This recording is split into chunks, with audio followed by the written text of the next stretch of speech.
पाहिजे याच्यावर आम्ही आपलं हे सुद्धा दिलं, लक्षवेधी सुद्धा दिलेली होती. याच्यावर त्यावेळेला सुद्धा चर्चा झाली, पण ह्याच्यावर फारशी कारवाई होत नाही. हप्ता घेणाऱ्या पोलिसांनी आणि जर पकडून दिलं तरी त्यांच्यावर कारवाई होणार का? होणार की. हा हे सांगा. आम्ही देतो की पकडून, कोण हप्ता घेते ते? सावकारी पोलिसच करायला सावकारी पोलिसच दारू करल्यात, दादागिरी करल्यात, रौंडाचे पहिले पाळल्या. आम्ही देतो की, नावं देतो आम्ही. नाव आहेत की माहित साहेब आता काय कारवाई करल्यात?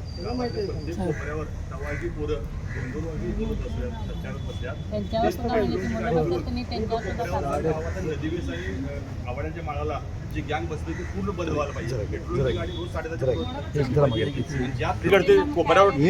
सगळ्या गोष्टी येत नाही साहेब. आम्ही सुद्धा तुम्हाला मदत करतो. जे सांगितलं याला आपण बी गावात मदत करायला पाहिजे. आपण पुढारी म्हणून आपण बी पाठीशी घालता कामा नये. हे बी तेवढंच महत्वाचं आहे. नाही तर आम्ही इथं आणलं की आम्ही फोन वगैरे पहिला फोन करतो, हे बाबा हे आमची माणसं याला हे सुद्धा होता कामा नाही. याला कुठेतरी शिस्त लागायची असेल सगळ्यांनी त्याला आपण जबाबदारी आहे. गावच्या जबाबदारीने सुद्धा ती सांभाळलं पाहिजे. आणि इथून पुढच्या ही दोन गावल्या त्यांनी ही बहिर्ण गावात गाव बदनाम होलंय.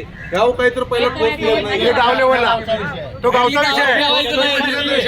मीटिंग आहे त्यासाठी कमिटी करायचं ठरलंय. मीटिंग आहे. ते आपल्या गावची गाव सभा घेऊन ते मीटिंग करायचं ते ठरलंय आमचं. आणि पोलीस खात्याचा काय संबंध? निर्णय आपण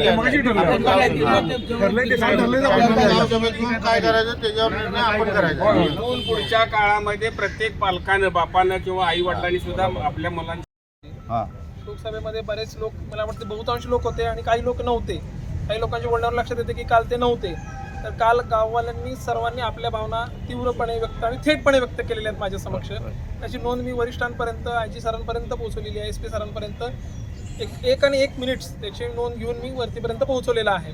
माननीय आमदार महोदयांनी मला सकाळी येऊन ब्रीफिंग केलेलं आहे की काय अपेक्षा आहेत पोलीस विभागाकडून आणि दानोळी गावची सद्यस्थितीमध्ये काय अपेक्षा आहेत त्यांनी मला थेटपणे स्पष्टपणे सांगितलेलं आहे. पहिला मुद्दा आहे तो या गुन्ह्याच्या तपासाचा. तो तपासाचा पूर्ण तपास माझ्याकडे आहे. हा तपास मी कालही आपल्याला त्यामध्ये आश्वासन दिलेलं आहे की हा मुळापर्यंत जाऊन करण्यात येणार आहे. आपल्यापैकी किती लोकांना माहिती आहे की नाही, पण आपल्या गावातील अजून किंवा अजून संबंधित 6-7 लोक आपण याच्यामध्ये काल रात्री कोम्बिंग ऑपरेशन गुप्तपणे राबवलेलं आहे. ज्यांना माहिती आहे त्यांना माहिती असेल. ते रेकॉर्डवरचे गुन्हेगार आता आपण त्यांच्यावरती पूर्णपणे त्यांचं डिटेल रेकॉर्ड घेऊन बसलेलो आहोत. अजूनही काही आमच्या रडारवर आहेत. याच्यामध्ये कुणालाही कसलीही दयामाया दाखवण्यात येणार नाही. पॉईंटमध्ये जरी त्याचा संबंध असेल तरी त्याला ह्याच्यात सहआरोपी आम्ही करणार आहे. आणि ही बाब अत्यंत चुकीची आहे की कुठलाही पॉलिटिकल इंटरफरन्स कुठल्याही बाबतीत आतापर्यंत झालेला नाही आणि तो होणारही नाही. माननीय IG सर, माननीय SP सर आणि माननीय ॲडिशनल सरांनी याबाबत सक्त सूचना दिलेल्या आहेत की या प्रकरणाचा मूळपर्यंत जाऊन तपास करायचा आहे. मुद्दा क्रमांक 2 की प्रशासकीय दिरंगाई. याच्याबाबत माननीय वरिष्ठांनी कालच आपण जे निवेदन दिलं त्याच निवेदनावरती त्याच वेळी माननीय SP सरांनी प्रशासकीय चौकशीचे आदेश दिलेले आहेत. माननीय अपर पोलीस अधीक्षक सर याचा तपास करणार आहेत आणि त्यामध्ये जे दोषी आढळतील त्याला प्रचलित कायद्यानुसार कारवाई करण्यात येणार आहे. मुद्दा क्रमांक 3 माननीय आमदार महोदयांनी जे सांगितलेलं आहे की याच्यामध्ये नशामुक्ती करण्यासाठी आपल्याला फक्त दानोळी हा विषय नसून हा पूर्ण विभागच आपल्याला क्लिअर करावा लागणार आहे.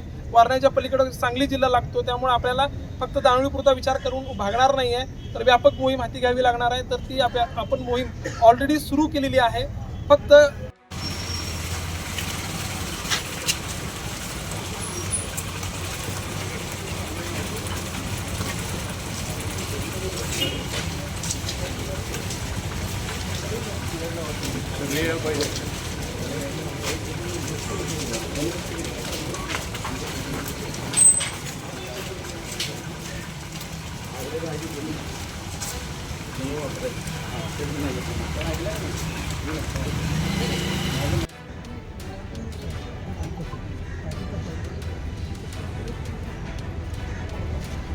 गुन्हेगाराला